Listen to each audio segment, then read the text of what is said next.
Epic street economic calendar, इसका link आपको description box में मिल जाएगा।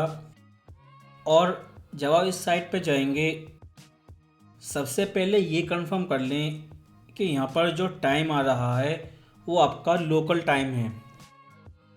और उसके बाद आप मंडे से लेके फ्राइडे तक इस हफ्ते की सारी न्यूज़ चेक करेंगे वन बाय वन।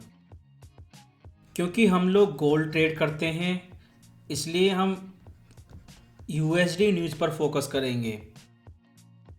मंडे में Chicago Fed national activity index और ये अनदर मैन्युफैक्चरिंग बिजनेस इंडेक्स, ये स्मॉल इंडिकेटर हैं, बिग इंडिकेटर नहीं हैं। लेकिन आप देख सकते हैं ये माइनस में जा रहे हैं और ये रिसेशन की शुरुआत है। क्योंकि रिसेशन में इकोनॉमिक इंडिकेटर पहले जीरो जाते हैं, उसके बाद नेगेटिव जाते हैं। अगर ट्यूसडे को देखें, Case Shiller home price index,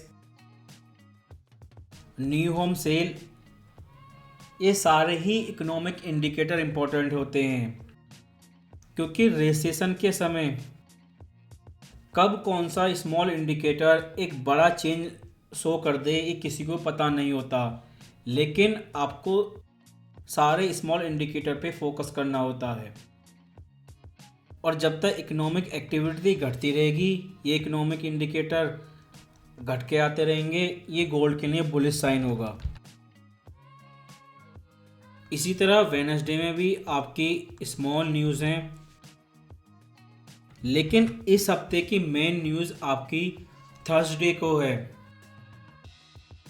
और थर्सडे को आपका जीडीपी नंबर है। और जीडीपी एक बहुत बड़ा इंडिकेटर होता है और रिसेशन में ये नंबर धीरे धीरे लगातार घटता जाएगा। अगर इस हफ्ते ये नंबर एक्सपेक्टेशन नंबर से घट के आता है तो ये गोल्ड के बुलिश साइन होगा। लेकिन एक्सपेक्टेशन नंबर से बढ़ के आता है तो ये गोल्ड के लिए बेरिश साइन होगा। क्योंकि अगली एफओएमसी मीटिंग अगले हफ्ते है और उसमें 25 बेसिस पॉइंट का रेट हाइक होगा। लेकिन ये डिसीजन इस जीडीपी नंबर पे चेंज भी हो सकता है। लेकिन रेट कट अभी नहीं होगा। लेकिन इस जीडीपी नंबर की वजह से आपके रेट पॉज की टाइमिंग पे ज़रूर फ़र्क पड़ेगा। उसकी टाइमिंग कितनी होगी, इसकी लेंथ कितनी होगी, लास्ट हाइक और फर्स्ट रेट कट के बीच में समय कितना होगा, ये सारी चीज़ें ये बड़े इकोनॉमिक इंडिकेटर जैसे कि जीडीपी ये सब डिसाइड करेंगे। और क्योंकि रिसेशन है, अगर इस हफ्ते ये नंबर बढ़ के आ जाता है तो आप इग्नोर करें। क्योंकि रिसेशन की वजह से इस हफ्ते नहीं तो अगले महीने, लेकिन इस साल ये नंबर नीचे ही जाएंगे। अगर आप इस इंडिकेटर को और भी ध्यान से देखें, अगर आपको याद हो लास्ट ईयर ये नंबर नेगेटिव चला गया था और जब ये नंबर नेगेटिव गया था उस समय लोगों ने कहा था कि रिसेशन ऑलरेडी स्टार्ट हो चुकी है। लेकिन ये नंबर जादू की तरह बढ़ता गया और उस पॉसिबिलिटी को ही ख़त्म कर दिया। आप इस लाइन को देख सकते हैं कि नंबर ऊपर भी जा रहा है और नीचे भी जा रहा है। ये अप डाउन मूवमेंट कर रहे हैं। इसलिए एक सिंगल प्रिंट से फ़र्क नहीं पड़ता, मल्टीपल प्रिंट अगर नेगेटिव आएंगे तब चीज़ें कंफर्म होंगी। और ये चार्ट अगर नया लो बना देता है तो एक डाउन ट्रेंड होगा और कह सकते हैं कि जीडीपी डाउन ट्रेंड में जा चुकी है और ये रिसेशन का एक क्लियर साइन होता है। लेकिन डेंजर चीज़ यही है, जैसे कि पहले हुआ था, एक महीने नीचे और उससे अगले महीने ऊपर, अगर इस तरह की चीज़ें होती हैं तो मार्केट भी कंफ्यूज होता है और जिस वजह से आपको गोल्ड में साइडवे करेक्शन देखने को मिलता है। जीडीपी के अलावा इस हफ्ते और भी न्यूज़ हैं। इनिशियल जॉबलेस क्लेम, ये सारे जॉब डेटा हैं, लेकिन कब कौन से इकोनॉमिक इंडिकेटर में बड़ा चेंज हो जाए ये किसी को नहीं पता, लेकिन आपको रेडी रहना होगा। और इस हफ्ते आपकी पीसीई नंबर है और ये क्वार्टरली बेस्ड पे है। पहले पीसीई नंबर क्वार्टरली बेस पे आएगा, उसके बाद मंथली बेस पे आएगा, लेकिन प्राइस एक्शन आपको दोनों पर ही देखने को मिलेगा। और मेन चीज़ याद रखें कि एक्सपेक्टेशन नंबर की तुलना में नंबर कितना आता है ये मार्केट साइकोलॉजी डिसाइड करेगा। लेकिन इसका मतलब ये नहीं है आप पिछले महीने के नंबर को इग्नोर कर दें। और इन दोनों नंबर के डिफरेंस को आप देखें तो ये एक बड़ा डिफरेंस है।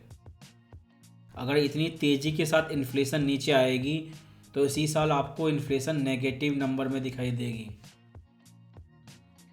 इस हफ्ते फ्राइडे में बैंक ऑफ जापान का मॉनेटरी पॉलिसी डिसीजन है,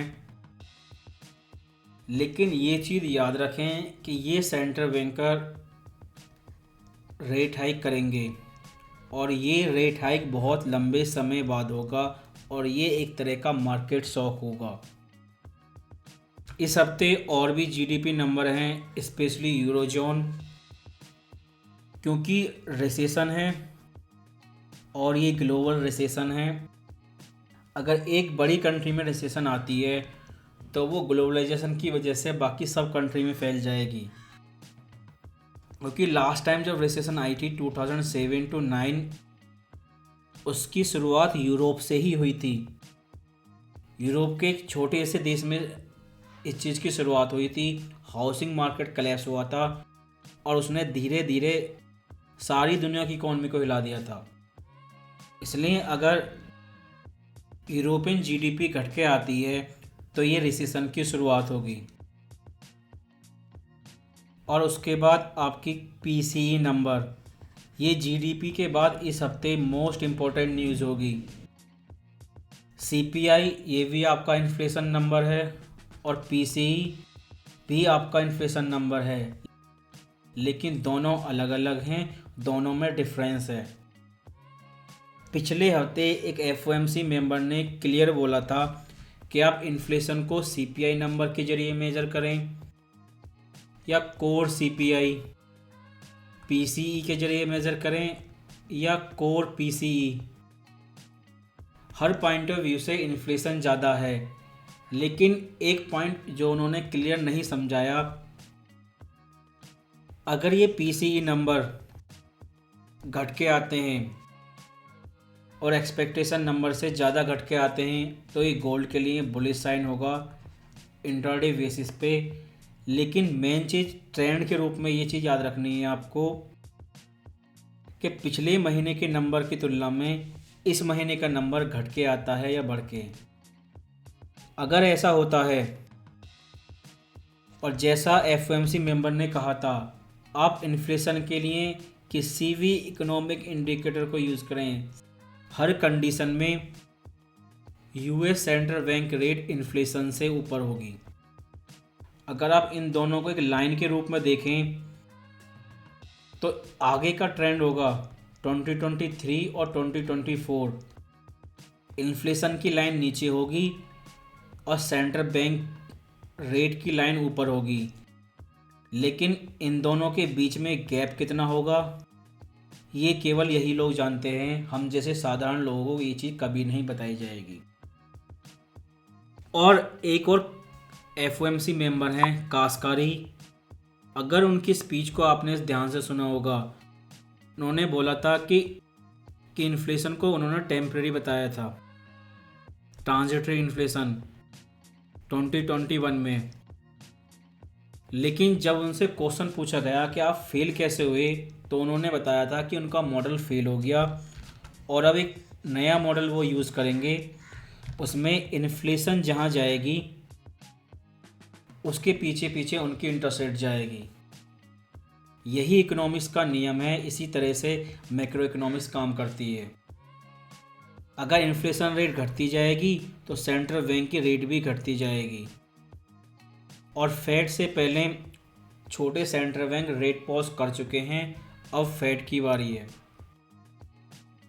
और रेट पॉज यानी कि लास्ट रेट हाइक आपका मार्च एफओएमसी मीटिंग थी या अगले हफ्ते की मई एफओएमसी मीटिंग होगी, ये पीसीई नंबर और जीडीपी नंबर दोनों मिलकर डिसाइड करेंगे।